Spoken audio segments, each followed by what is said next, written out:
E aí, o que acontece? Esse gráfico aqui é o Rainbow Chart, tá? O que é isso? É o gráfico arco-íris, tá? Do Bitcoin. Aqui você tem oportunidades de compra e oportunidades de venda do ativo, né? Oportunidades de você acumular mais ou menos do Bitcoin. Tá? E a gente vai falar um pouco sobre isso agora. O que que esse gráfico ele nos mostra? É uma escala logarítmica, onde você tem pontos de entrada no gráfico, né? Pontos de acumulação. Então, essas regiões azuis são as regiões onde você poderia comprar, basicamente, são fundos, né, do mercado. Geralmente, elas estão atreladas a início ou final de ciclo. Então, pós ou pré-halving, você tem momentos de oportunidade muito interessantes. Então, no caso, você tem aqui, por exemplo, antes do halving de 2016 você tem, né, uma oportunidade nos US$ 400 de comprar Bitcoin e depois o mercado vai lá nos 20.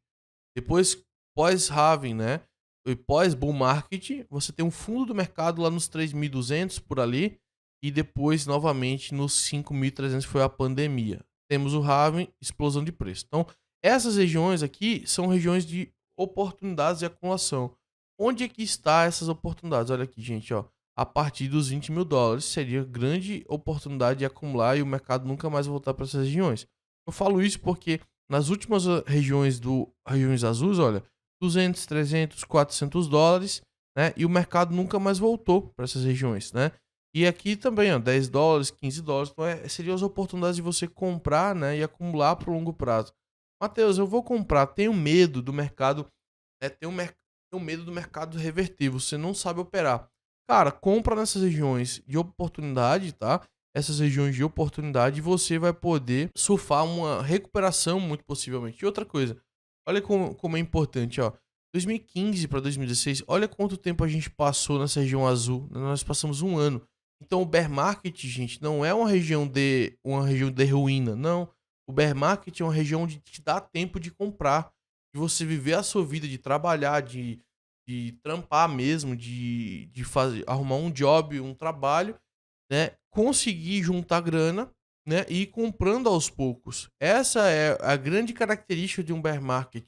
Porque, veja só, os mercados eles regulam o valuation, né, e o mercado ele encontra um ponto onde lá no futuro aquele ponto ele vai ser a oportunidade de venda ou a oportunidade de um fundo, né, futuro. Então, um bull market ele encontra o seguinte, ó, a gente já bateu tal topo, meio que gera uma crença que a gente pode bater de novo, entendeu? E o mercado ele gera riqueza, produz riqueza, encontra regiões de oportunidade. Você nesse bear market, você tem a capacidade de ir comprando aos poucos, né? Comprando aos poucos, né? Acumulando mais Bitcoin.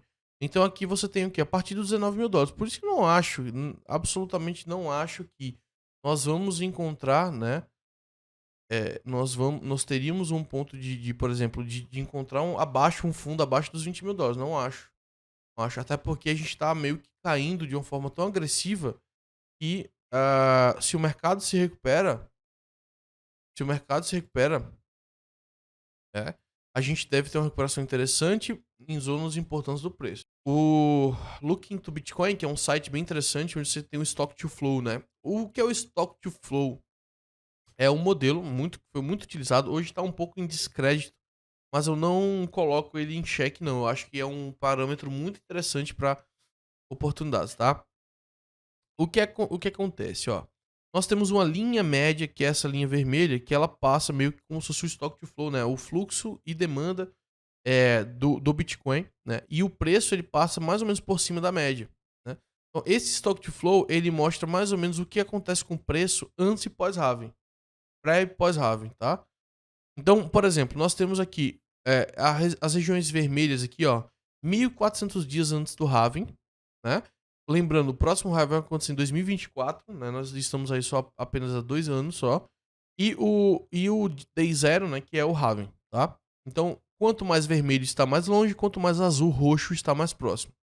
O que acontece? Geralmente o preço ele tende a encontrar fundos nas regiões perto do halving e encontrar topos, né, na região intermediária, na região onde falta entre 1.000 a 800 dias, né, pré-halving. Ou seja, eu sempre uso a média de 900 dias. Então, 900 dias é mais ou menos ali próximo do topo do mercado. Após isso, a gente geralmente tem grandes acumulações, né, grandes quedas para E aí o que acontece? O Stock to Flow, ele mostra o seguinte, oportunidades de acumulação pré-halving. Então, quando a gente encontra, gente, aqui, ó, aquilo mais ou menos que casa com o Rainbow Chart, né? Que é o gráfico do Bitcoin. Quando nós encontramos, deixa eu casar aqui pra vocês verem. Ó, Rainbow Chart, ele mostra o quê? As regiões de acumulação de longo prazo, né? Olha aqui, ó. As regiões, inclusive a região verdinha, ó, tem até falando aqui, accumulate, né? Acumulação. Verde buy, ou seja, a gente já está em zonas de compra de longo prazo, né? Essas regiões azuis são onde você deve mais acumular. E casa muito bem também com essas regiões pré-halving, que é basicamente o fundo dos mercados, né? Então, gente, o que acontece é que nós temos oportunidades. O Stock to Flow ele mostra isso. Possivelmente a gente vai entrar em mais quedas por aí, tá? Mais quedas por aí. Então é importante você sempre estar atento. Sempre estar atento. Se você não conseguir comprar nessas regiões, né? Se você não conseguir comprar nessas regiões, muito possivelmente você vai estar perdendo uma grande oportunidade, tá? Grandes oportunidades no mercado. Então, de fato, a gente tem o quê? Nós temos regiões onde você consegue acumular. E por isso que o bear market é importante, gente. O bear market ele é importante porque você encontra oportunidades de longo prazo, né? E aí, vamos lá, gente. $33.000 a gente tá agora, tá? Média de 100 semanas, média de 200 semanas. Média de 200 semanas, já falei pra vocês aqui, né? Que geralmente, gente, são regiões, né? Onde o preço, ele tende a encontrar fundos nessas regiões, tá? E aí, essa média de 50, ela encontra fundos dos mercados, né? Ela encontra os fundos dos mercados, a média de 250 não, média de 200 semanas, tá? Então, os bear markets se encerraram nessa média de 200 semanas. Já falei aqui para vocês sobre isso, né? No entanto, gente, a média de 100 é um importante suporte. Ela foi um importante suporte durante a queda, né, de janeiro, foi suporte e agora a gente perdeu essa média. Nós vamos menos para baixo. Geralmente, quando a gente perde essa média, acontece algo parecido com isso aqui. No fundo de 2018, a gente bateu aquele fundo e aí sim, a gente começou a lateralizar e encontramos o fundo real, né? A média de 200, de 100 semanas, está nos 36.400. A média de 200 está lá nos 22, agora está nos $22.000, tá? O foda é isso.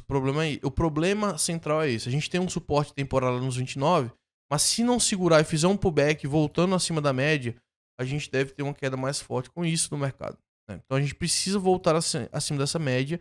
Pelo menos essa semana a gente precisa incomodar, voltar acima, encontrar um fundo e voltar subindo, né? Ser um trap, né? E aí um bull trap interessantíssimo, porque aí o mercado ele acha que vai cair e aí o mercado ele acaba recuperando acima da média. A média está nos $36.400, tá? Então, acho que a gente pode encontrar um ponto interessante, né, de acumulação. Podemos, né, nessa região dos 29 aos $30.000, né? Encontrar uma recuperação do Bitcoin e aí depois buscar essa região de fundo, que seria o fundo do mercado, como eu já tinha comentado nas lives da semana passada. No entanto, a cada semana que se fecha, essa média ela vai subindo. Agora está nos 21.800. Acho que o fundo do mercado está próximo dos 25 mil, tá?